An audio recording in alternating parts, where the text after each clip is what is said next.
This week on the West Block, protesters bring their fight against COVID restrictions to Ottawa. Truck convoys from across the country converge on Parliament Hill. The truckers and their supporters want vaccine mandates lifted. We'll speak to Transport Minister Omar Alghabra about the protests and concerns about what's fueling the movement behind them. This is a struggle between democracy and authoritarianism. Canada steps up its support for Ukraine, promising military aid but not weapons. We'll get reaction from the former Ukrainian Ambassador to Canada. The Conservative Party looks to the future. There's a lot I had to learn, and there's a lot that went well. There's things that didn't. We'll talk to former MP James Cumming about his report into the election results and what that could mean for party leader Erin O'Toole. It's Sunday, January 30th, and this is the West Block.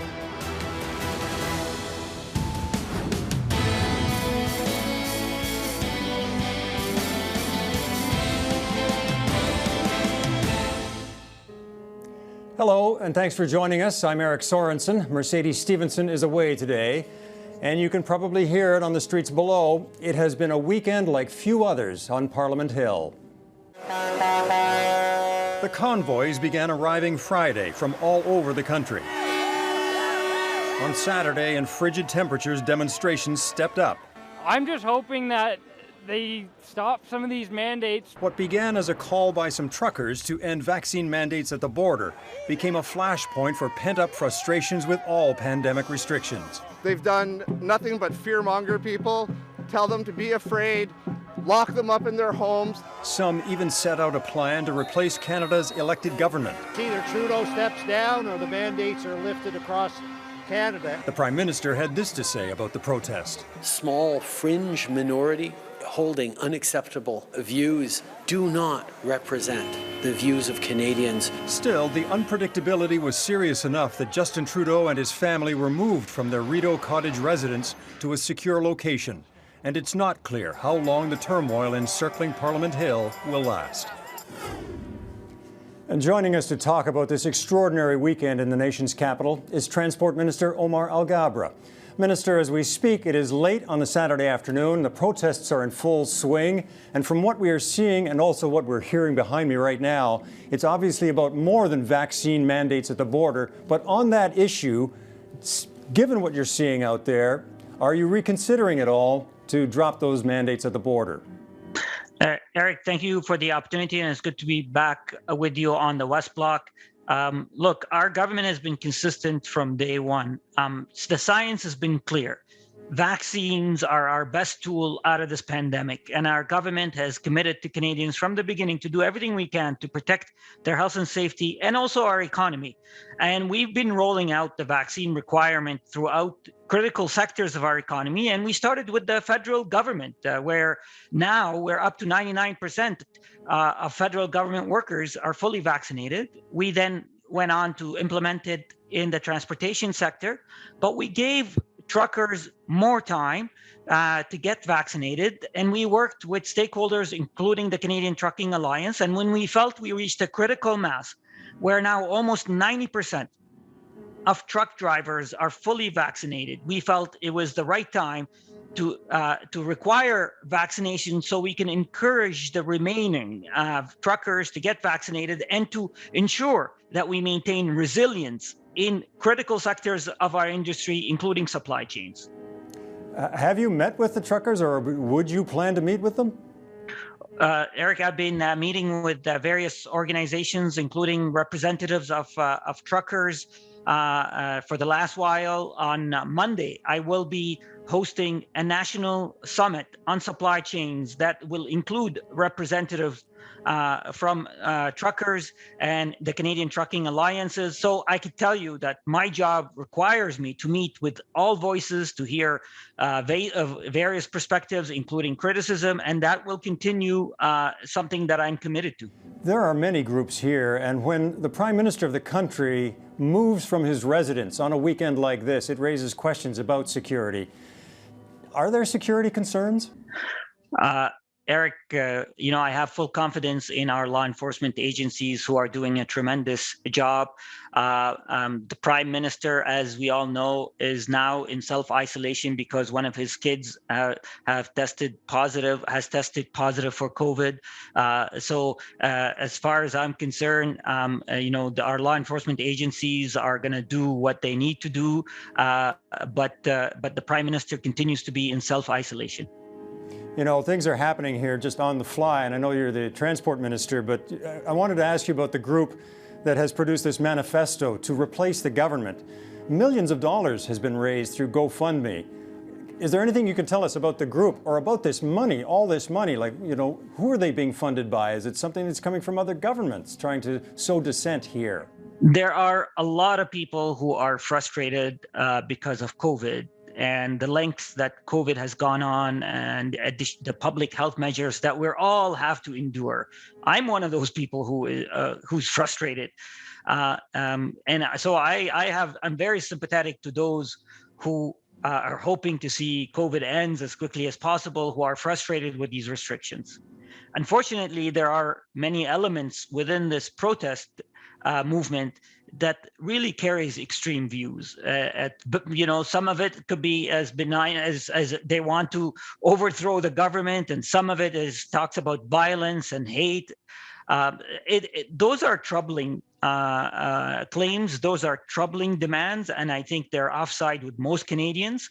In Canada, we have the right to protest, and I hope this protest continues to be peaceful and civil.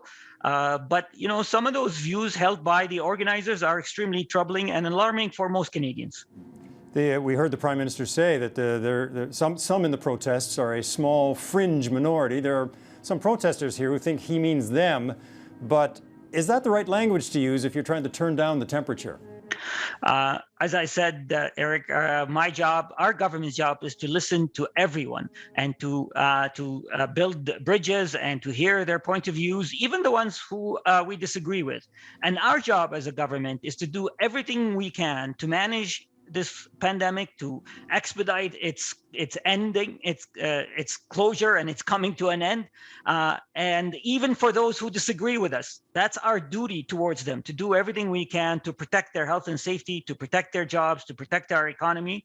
And that's what we will continue to do. There are people here who don't want to have their message hijacked, and the basic message that they may represent a larger percentage than some of the narrow interests here, which is we're really frustrated. What can you say to them? Seeing this kind of frustration on the streets, what can you say to them to allay that frustration? I say I share their frustration. I say our Prime Minister shares their frustration. It's normal. It's natural. This pandemic has caused a lot of disruptions. Canadians have sacrificed a lot, and we share the objective of coming out of this pandemic as quickly as possible. And that's hence why we're following public health advice to do everything we can to accelerate the end of this pandemic. And part of those tools that we have today is vaccination. So I bring it back to our policies, Eric. This is precisely why we think vaccination is our best tool. And the sooner we can end this pandemic, the sooner we can get back to normal. So these public health measures are temporary, and we need everybody to follow public health and get vaccinated. And the sooner we do this, the sooner we can end the pandemic. And with this demonstration, could it turn into an occupation? And then what does the government and the police, for that matter, do? You have the houses coming back on Monday. How are you going to deal with people if they don't intend to leave? I have full confidence in our law enforcement agencies, the Ottawa Police Service, the RCMP, the Parliamentary Protective Service. They're all dealing with protesters with extreme professionalism and seriousness. So I have confidence in them. So I will leave the operations of security to them. I will continue to be focused on doing whatever I can to protect the health and safety of Canadians, but also to protect our economy. Minister, thank you for joining us today. Thank you very much, Eric. Up next, taking stock of Canada's efforts in Ukraine. We'll speak to the former Ukrainian Ambassador to Canada.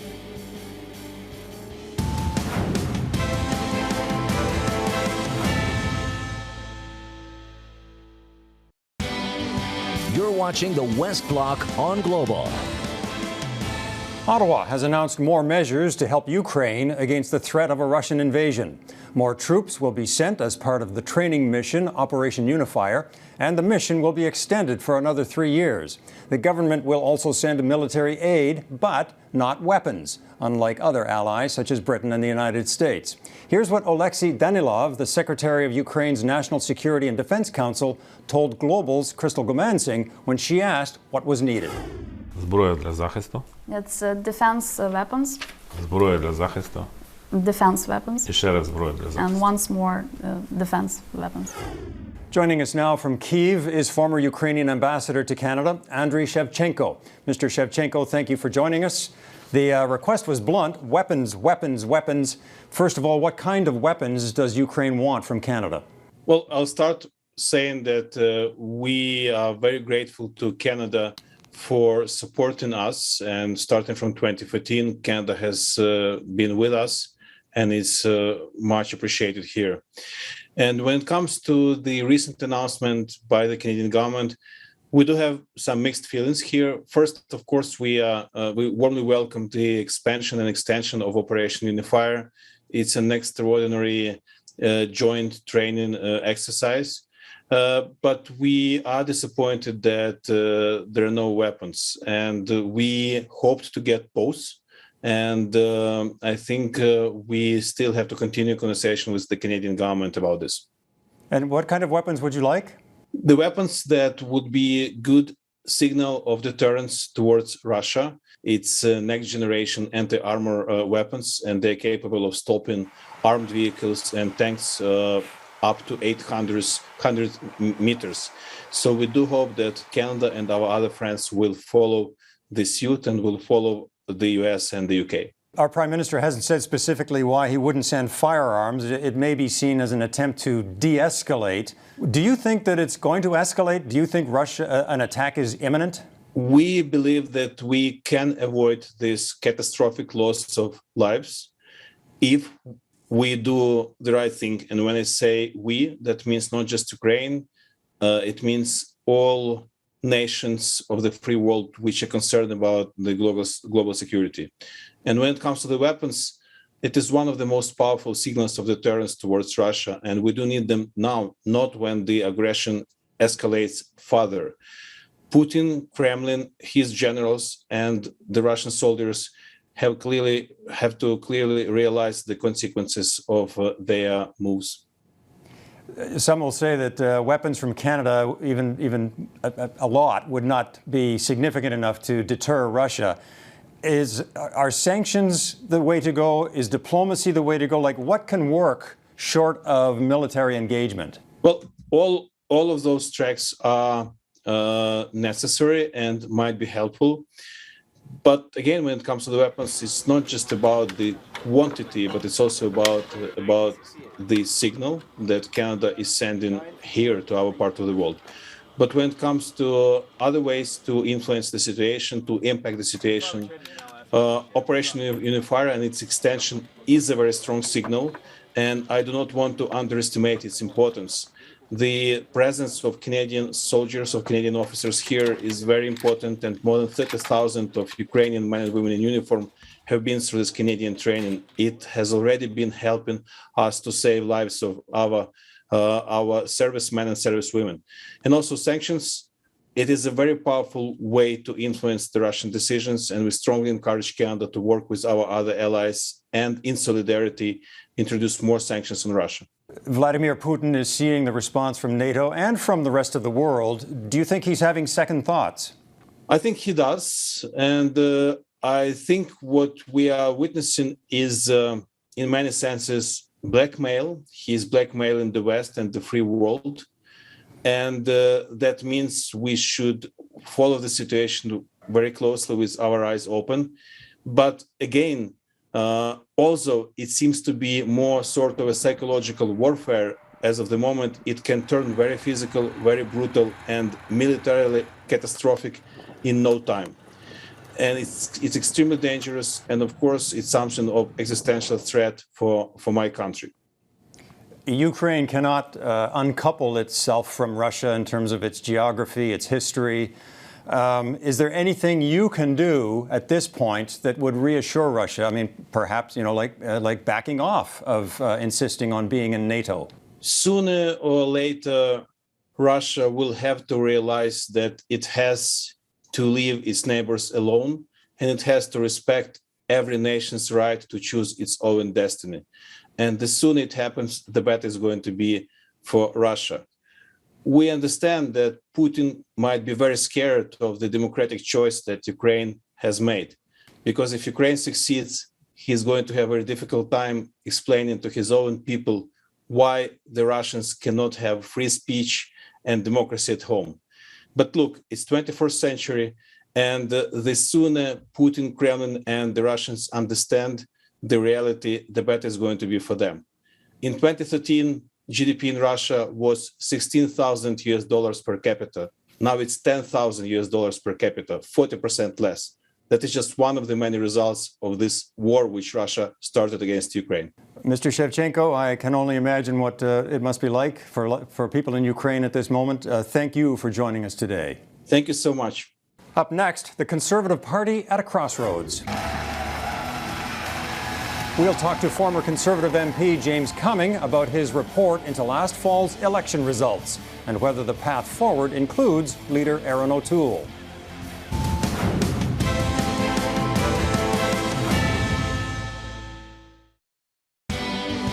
You're watching the West Block on Global. Myself as leader, I'm responsible for the loss. And I want to make sure that we gain the confidence of more Canadians. So I will make changes myself, to our team, to our strategy, and within our party. That's Conservative leader Erin O'Toole reacting to a new report on his party's disappointing results in the last election. The author of that report is former MP James Cumming. He joins us now from Edmonton. Mr. Cumming, thank you for joining us. You know, I thought about the last election. I watched it very closely. The Liberals were vulnerable, and yet your party did not really improve electorally at all. In fact, you lost your seat in Edmonton. Was 2021 an opportunity lost? Well, thank you for having me on your show, and it's great to be able to talk about the report that we've put together. We had well over 400 people who weighed in on the report to be able to, formulate what went right and what went wrong, and make some recommendations. So, I developed a very comprehensive report to determine, what's got to change. How do we have to position ourselves better? If anybody understands it, it's me. I've been in 3 elections and I've won 1 and lost 2. So clearly, I understand what it's like to be a candidate. I understand what it's like to have volunteers and campaign managers who all want to win. So I hope that the recommendations and some of the things that we put forward will better position us to win and be able to support all those people that work so bloody hard to try and get elected. The review is confidential. There are reports that suggested Mr. O'Toole was overcoached. How would you say he might have been overmanaged if he was? Towards the end of the campaign, there was a belief that he was overcoached, that he wasn't himself, that he wasn't presenting the way that people have gotten to know him. And what I found on the campaign is that people at the start would say don't really know him. But then towards the end saying, you know what, I'm starting to get to know this guy and I like him. And that person that was on the front end of the campaign, the belief saw less of it towards the tail end of the campaign. And I know he's spoken about that and spoken about areas that he's got to improve. What does he have to do differently, do you think? What kind of different leader must he be? Well, I think anytime that you lead, quality of a good leader is that you have to, listen to what people around you, and that's why this report is quite powerful. Over 400 people weighed in and made suggestions on how he could better present himself, how he can, be himself, be authentic, trust his instincts, and some of those things that leaders are always faced with. Politics is a tough game. It's a rough game. But, I think that I'm impressed to hear that he wants to improve and see how he can do better and deliver better. There was criticism of him, putting the report aside, that he flip-flopped, and in that sense the party flip-flopped, whether it was guns or carbon tax. Changing positions midstream, is that a fair criticism? Well, I think political campaigns are different. They have ebbs and flows, and there's issues that come up as you go along. This was an incredibly divisive campaign. The country, we're in the midst of a pandemic. We had added lockdowns. There was just a lot going on that made it a very, very difficult campaign for all parties. But I do think that Canadians want to hear from Conservatives and from the Conservative Party on very specifics about what they stand for and be decisive on what they stand for and why it will be impactful for Canadians and why people's lives will be better with a government under Aaron O'Toole and the Conservatives. And I think that's an area for sure that people want to hear about. And they want to see a cohesive party that they can support. And there is infighting in the party. Are you worried about that? Well, there's no I in a team. I think every time I've been involved with teams is that, you can have disputes. I think dissenting opinion is healthy, that it helps inform decisions. But at the end of the day, you have to come together and be able to come up with positions that you can all agree on. My personal opinion is that I've never seen the country so divided. I'm saddened by it. But there's lots that we can agree on. And I think within the Conservative movement and the Conservative Party, there's plenty that we can agree on. And I think there's plenty that Canadians can agree on as well. And I think those are the things we have to focus on within the party. What are the things that bring us together versus what are the things that divide us? And I think that's the expectation of people, both for this party and quite frankly, that's what Canadians want to see as well. But does that mean your party also has to reach out to Canadians in a bigger way? Because right now it feels like there's a narrower message. Your appeal, as you can see from the vote results, was in Western Canada. Is there more to be done to modernize the views of the party? Well, I think that it's fair comment that we have to reach out to more voters. We didn't win the election. We won the popular vote, but we certainly didn't win the seat count. So I think it's fair to say that we have to expand our voter universe.